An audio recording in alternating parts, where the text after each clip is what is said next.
5월 28일 목요일입니다. 평면목 창세기 13장 말씀입니다. 먼저 기도로 시작하신 후 성경을 1회에서 3회 읽기 바랍니다. 꾸준한 영성 훈련은 당신의 인생을 변화시킵니다. 말씀 다 읽으셨나요? 13장 갈등 해결 능력을 키워라 라는 주제로 말씀을 나누고 싶습니다. 창세기 13장을 요약하면 아브라함이 베델과 아이 사이에서 머물다가 조카 롯과 갈등 때문에 헤브론으로 옮기게 되는 이야기입니다. 하나님께서 각각 사람들을 다 다르게 만드셔서 갈등을 우리에게 허락하셨다면 갈등에도 하나님의 뜻하신 바가 분명히 있을 것이라고 생각합니다.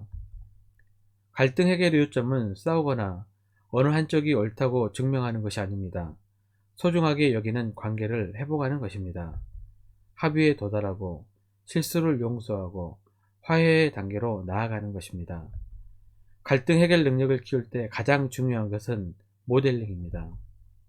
누군가가 갈등이 생겨 관계가 뒤틀리면요, 당사자들은 갈등에 주목하기 때문에 잘 보이지 않지만 주변의 시선이 갈등 때문에 싸우고 있는 사람들에게 주목됩니다.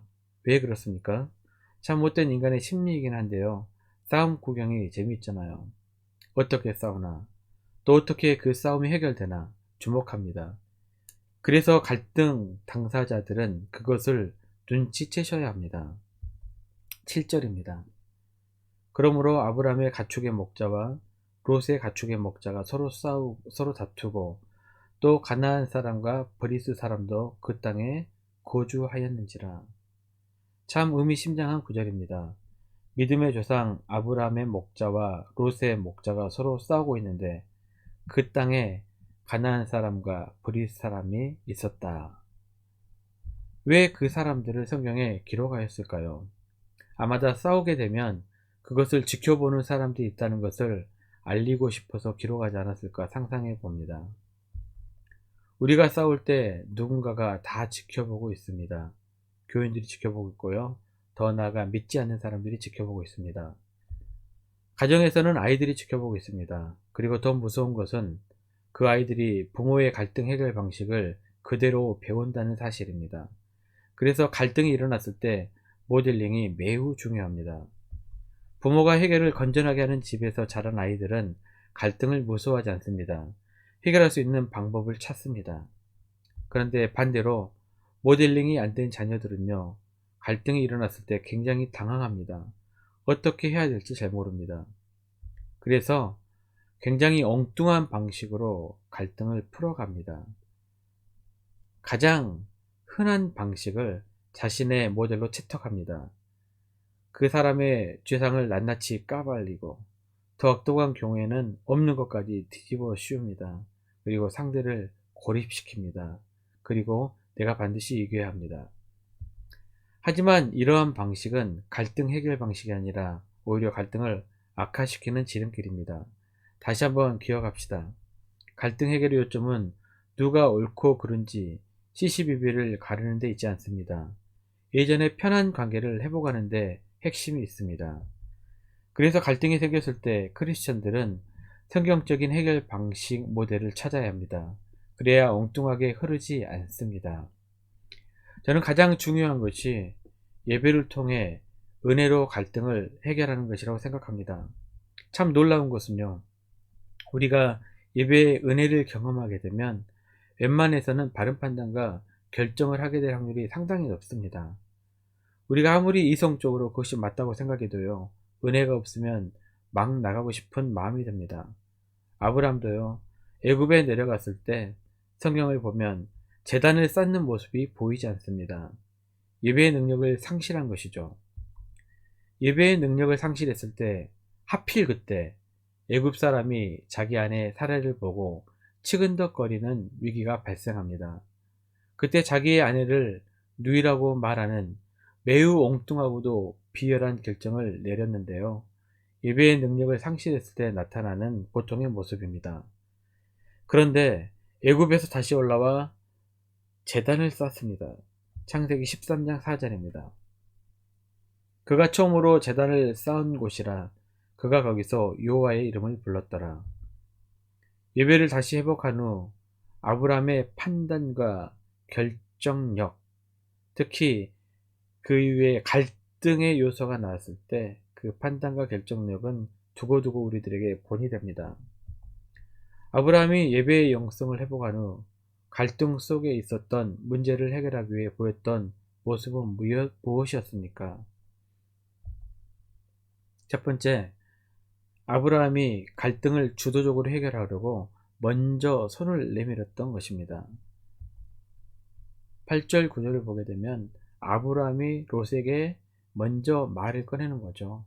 우리는 한 권력인데, 친척인데 너나 나나 또 목자들끼리 서로 싸우게 하지 말자라고 주도적으로 먼저 나서는 모습을 보게 됩니다. 다투게 되면 문제가 해결되는 것이 아니라 오히려 갈등과 문제가 커질 뿐입니다. 그래서 요즘 젊은이 사이에서 유행하는 말이 있더라고요. 부러우면 지는 거다. 그런데 교회에서는 이런 유행어가 퍼졌으면 좋겠습니다. 먼저 손 내미는 사람에게 지는 거야.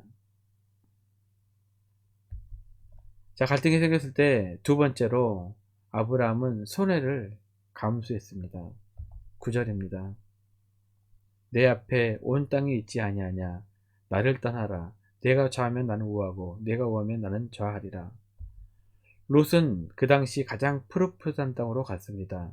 요즘 말로 하면 노른자 땅으로 간 것입니다. 반대로 아브라함은 헤브론으로 옮기게 됩니다. 헤브론 땅은 지금도 마찬가지지만 그 당시 인간의 눈으로 봤을 때 너무나 형편없는 사막 지역이었습니다. 그럼에도 불구하고 아브라함은 롯과 갈등을 피하기 위해 더 좋은 땅을 먼저 선택할 수 있는 나이임에도 불구하고 자신에게 손해가 되는 행동을 하게 되었습니다. 그런데 중요한 것은요, 그가 손해보기로 결정하고 선택하는 순간 그때 하나님께서 나타나셔서 아브라함을 축복하는 모습이 성경 구절에 나오게 됩니다. 14절, 15절, 16절, 17절 여러분 성경을 읽어보십시오. 이 4절에 아브라함을 정말 정신없이 축복하시는 하나님의 축복을 보게 됩니다. 4구절에 걸쳐서 정신없게 복을 주십니다. 말씀을 요약합니다. 갈등 해결 능력을 키우는 비결 3가지. 예배를 통해 은혜를 받게 되면 이성적, 합리적, 현명한 판단을 하게 됩니다. 예배에 먼저 은혜 받으시길 바랍니다. 두 번째, 내가 먼저 손 내밀면 됩니다. 세 번째, 내가 좀 손해보면 됩니다. 1년 성경 일독 주간 계획입니다. 목요일 10편 6편에서 10편까지 말씀을 천천히 읽으시길 바랍니다. 약 한 10분 정도 계획하시고 말씀을 읽으시길 바랍니다. 5월 중보기도 제목입니다. 특별히 코로나 바이러스 치료제 잘 개발해서 빨리 그칠 수 있도록 여러분 기도하시고요. 5월 가정의 달입니다. 가정을 위해서도 기도하시길 바랍니다. 또 평면목이 모든 성도들에게 잘 정착이 될 수 있도록 전 교우가 평면목을 통하여서 가정에서 영성 훈련할 수 있도록 기도하시기 바랍니다. 가정에서 기도하시기 힘드신 분들은 새벽 6시부터 밤 10시까지 언제든지 자유롭게 교회에 오셔서 충분하게 개인 기도 시간을 확보하시기를 바랍니다. 하루 30분씩 최선을 다하시기 바랍니다. 그러면 여러분의 삶이 변화될 것입니다. 영상을 다 보신 분들은 확인 문자를 보내시거나 유튜브에 댓글로 달아주시면 정기적인 영성 훈련에 도움이 될 것입니다. 오늘 하루도 승리하시기를 기도합니다.